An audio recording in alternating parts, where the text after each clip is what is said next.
हमारे देश में जो राजनीति है,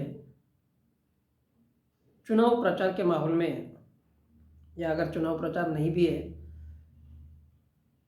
तो भी धर्म को बीच में लाया जाता है। वरना धर्म पे टिप्पणी करने का किसी को शौक नहीं होता और हो सकता है किसी को बुरा लगे, तो इस देश में बार बार उसको इन्वॉल्व किया जाता है धर्म को।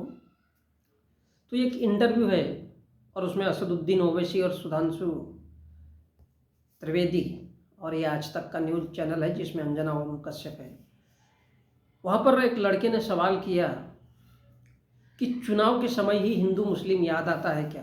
तो असदुद्दीन ओवैसी ने कहा कि इसका जवाब तो सुधांशु त्रिवेदी ही देंगे क्योंकि मैं तुम्हारे साथ हूँ। तो सुधांशु त्रिवेदी इस पर कहते हैं कि धर्म तो एक ही है हिंदू, बाकी सब मजहब है। और उत्तर प्रदेश के योगी आदित्यनाथ भी वही कहते हैं कि धर्म तो एक ही है, बाकी सब मजहब पंथ समुदाय है। और ये देश धर्मनिरपेक्ष नहीं है। भारत के संविधान को ये समझते हैं कि भारत धर्मनिरपेक्ष नहीं है। अब वो क्यों धर्मनिरपेक्ष नहीं है इस बात को कहते हैं, तो धर्मनिरपेक्ष का अर्थ उनके अनुसार ये है, धर्म क्या है जिसके माध्यम से लोगों में नफरत फैलाई जाए, हिंसा फैलाई जाए, उसको वो धर्म कहते हैं। क्योंकि हम तमाम देवी देवताओं को देखते हैं, किसी के हाथ में तलवार है, किसी के हाथ में भाला, मतलब तू सामने आ, तेरे को कभी भी मार देंगे। और ऐसा ही नहीं है, इस देश में बहुत सारे मीडिया के सामने लोगों के सीधे सीधे टीवी और कैमरे के सामने हत्याएं कर दी जाती है। और वो इसलिए कहते हैं कि भारत धर्मनिरपेक्ष नहीं है, मतलब हत्या करने की इजाजत कहीं ना कहीं तो है, क्योंकि भारत का हिंदू धर्म हत्या करने की इजाजत देता है। वो आगे समझाना चाहते कि इस देश के संसद का जो अध्यक्ष है उसकी कुर्सी के पीछे लिखा हुआ है धर्म चक्र परिवर्तनाय। धर्म चक्र यानी चक्र किसका घूमना चाहिए, जैसा कृष्ण के हाथ में है, विष्णु के हाथ में है। किसी का भी गर्दन उड़ा दो, किसी को भी मार दो, निहत थे इंसान को, तो उसको क्यों मार दो, क्योंकि वो तुम्हारी बातों को उजागर करता है। तो चाहे राजनीति हो या धर्म हो, उस पर किसी ने सवाल उठाना नहीं चाहिए। और जो भी सवाल उठाता है या उसकी सच्चाई सामने लाता है तो उसको सबसे पहले मार दो, ये धर्म कहता है। और इसलिए इस देश के अध्यक्ष की कुर्सी पे लिखा हुआ है, वो बताना चाहते हैं किसी को भी, लेकिन सवाल का आंसर वो नहीं दे पाएंगे। और इतना जोर जोर से चिल्लाने का जो उनका नेचर है, वो ये समझाता है कि किस प्रकार से वो जानवरों की तरह उनकी सभ्यता है हिंदू धर्म की और हिंदू धर्म के मानने वाले लोगों की, बिल्कुल जानवर, बिल्कुल जानवरों की तरह। और इसलिए वो धर्म चक्र परिवर्तनाय, अर्थात धर्म की रक्षा के लिए जो कर सकते हो, हत्या कर सकते हो, हत्या करो। जैसे कि हमारे देश के तमाम वो संगठन फैल जाते हैं, आरएसएस भी उसी दिशा में काम करता है, हिंदू सब महासभा भी उसी दिशा में काम करती है। और इस देश के तमाम करनी सेना, बजरंग दल, विश्व हिंदू परिषद, सारे के सारे सबका मोटो एक ही है, धर्म। यानी देश में अगर किसी की हत्या करना पड़े, चाहे वो एक कोई समुदाय ही क्यों ना हो, चाहे वो एक कोई पंथ ही क्यों ना हो, तो फिर करना चाहिए। क्योंकि बचना चाहिए तो केवल धर्म बचना चाहिए, धर्म की रक्षा होनी चाहिए। और इसलिए वहाँ पर लिखा है, ऐसा मैं नहीं, सुधांशु त्रिवेदी कहता है कि धर्म चक्र परिवर्तनाय, धर्म का चक्र ही चलते रहना चाहिए। और वो आगे कहता है कि इस देश के सुप्रीम कोर्ट के अविलंब में लिखा है यतो धर्मस्य ततो जय। अब सोच सकते हैं कि भारत के सुप्रीम कोर्ट में ये लिखा है यतो धर्मस्य ततो जय, जहाँ धर्म होगा वही जय है, विजय है। तो क्या भारत का सुप्रीम कोर्ट संविधान के अनुसार एक संस्था है? मैं बार बार इस बात को सुप्रीम कोर्ट पर मैंने टिप्पणी की है, हो ही नहीं सकता, क्योंकि वो तो धर्म के लिए बना है, धर्म, और धर्म तो एक ही है, हिंदू, जो किसी का भी कत्ल कर दे। तो लोगों का कत्ल करने की संस्था, लोगों की हत्या करने की संस्था भारत का सुप्रीम कोर्ट भी है।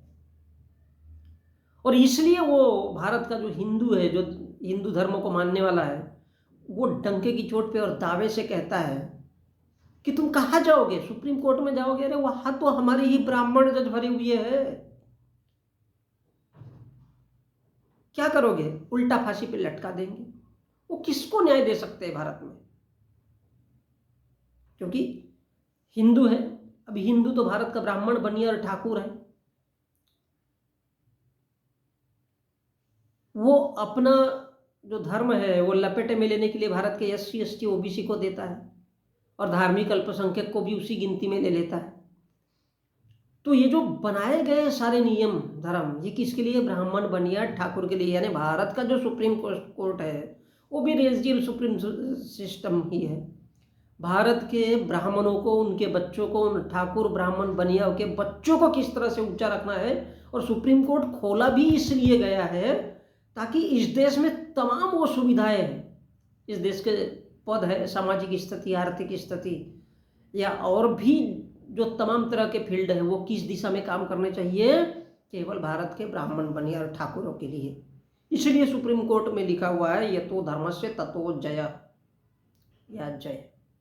तो भारत का सुप्रीम कोर्ट किसके लिए काम कर रहा है? RSS के लिए कर रहा है, हिंदू महासभा के कहने पर कर रहा है कि सजा किनको देना चाहिए, किस लोगों को सजा होना चाहिए इस देश के SC ST OBC को, क्योंकि साला वो शूद्र है, उनको जीने का अधिकार होना नहीं चाहिए, उनको इस देश के संवैधानिक पदों में जाना नहीं चाहिए।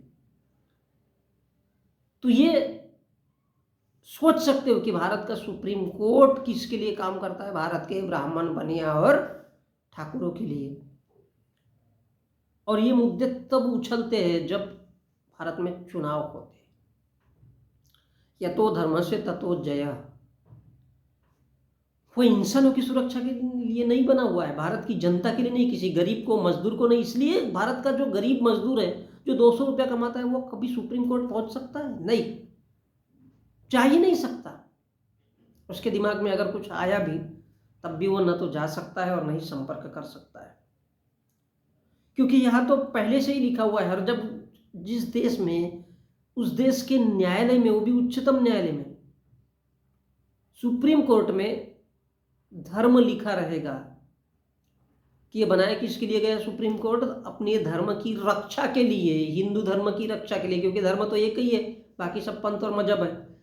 तो क्या वो फैसला करता होगा? वो केवल भारत का सुप्रीम कोर्ट भारत के ब्राह्मण, बनिया, ठाकुरों को किस प्रकार से सुविधा देनी है न्याय के नाम पे, किस प्रकार से उनको छोड़ना है, किस प्रकार से वो आज़ाद घूमना चाहिए, चाहे वो लाखों मर्डर करे या 5 मर्डर करे या 10 मर्डर करे या किसी का भी मर्डर कर दे, क्योंकि वो धर्म की रक्षा के लिए बना हुआ है भारत का सुप्रीम कोर्ट। और इसीलिए भारत के तमाम वो संगठन इतने बाजे गाजे के साथ, इतने जोश उल्लास के साथ में सड़कों पे नंगा नाच करते हैं, लेकिन वो उनको, क्योंकि वो उनकी सुविधा के लिए, भारत के तमाम हिंदू संगठनों की रक्षा के लिए बनाया गया है भारत का सुप्रीम कोर्ट। भारत का संविधान ने इसको इसलिए नहीं बनाया था, इसलिए बनाया था कि ये भारत के जनता के काम में भी आए, भारत की जनता की भी बात सुने। लेकिन भारत का सुप्रीम कोर्ट पूरी तरह से किसके लिए काम करता है? यतो धर्मस्य ततो जय। वो आगे कहता है सुधांशु त्रिवेदी कि धर्म वो है जो देश को चलाता है। स्वाभाविक सी बात है भाई जी, इस देश का मीडिया पूरा का पूरा ब्राह्मण, बनिया, ठाकुरों के हाथ में। कहाँ से इस देश के गरीब की खबर जाएगी वहां तक? कहाँ से इस देश के किसान की खबर जाएगी वहां तक? और क्यों सुनेंगे, क्यों सुनेंगे भाई? वो क्यों, क्या जरूरत है इस देश के मीडिया को? क्योंकि वो, उसका तो मोटो है, उद्देश्य है पैसा कमाना। वो अपनी बेटी को भी बेच सकता है, अपनी बीबी को भी बेच सकता है पैसा कमाने के लिए, क्योंकि वो ब्राह्मण, बनिया, ठाकुर है, उसमें इंसानियत नाम की वही चीज होती नहीं है। हो भी नहीं सकती, क्योंकि उसका डीएनए ही वैसा बना है।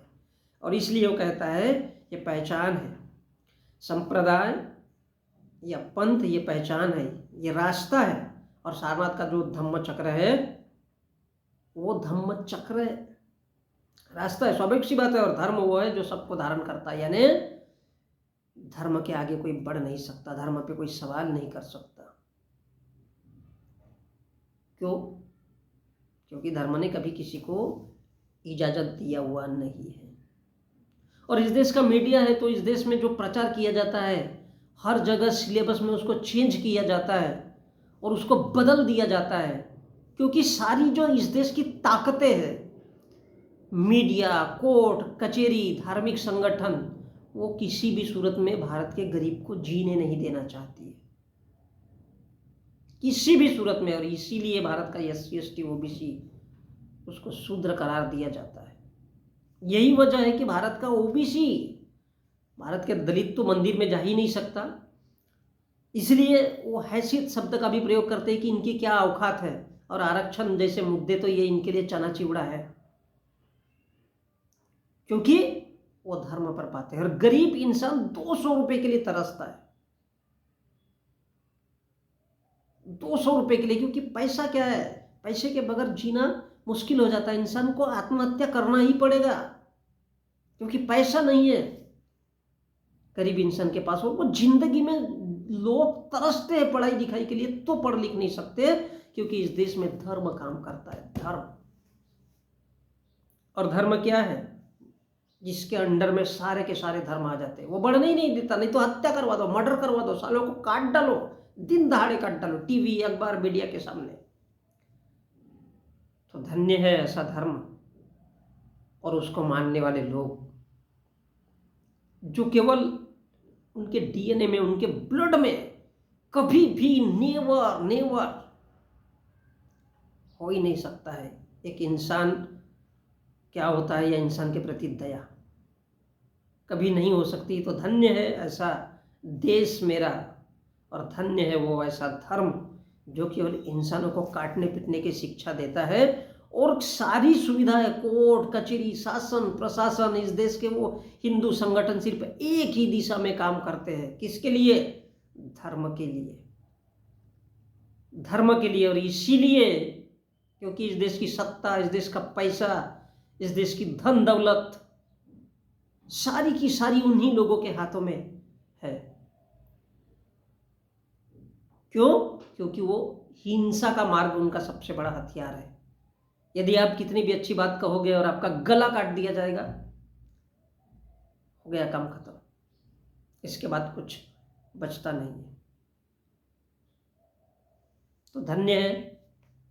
और इसलिए वो कहता है कि भारत धर्मनिरपेक्ष नहीं है, भारत पंथ या संप्रदाय अर्थात धम्म निरपेक्ष हो सकता है, धर्मनिरपेक्ष नहीं। क्योंकि जो कत्ल करने की इजाजत देता है, जो हत्या करने की इजाजत देता है, जो मर्डर करने की इजाजत देता है, वो कैसे हो सकता है भाई धर्मनिरपेक्ष? इसलिए भारत के ये लोग तर्क देते हैं कि धर्मनिरपेक्ष भारत में नहीं है, हत्या मर्डर कर सकते हैं, क्योंकि उसको ये तो धर्मस्य ततो जय, उसको वो बचा लेता है, क्योंकि वहां पर बैठा हुआ ब्राह्मण कभी किसी का हो नहीं सकता। और हजारों लाखों वर्षों से यही चला आ रहा है, यही चला आ रहा है। एक पर्टिकुलर सारा का सारा दारोमदार केवल एक ही दिशा में काम करता है और उन्हीं के लिए काम करता है। तो धन्य ऐसा देश जिस देश में मैं पैदा हुआ हूँ।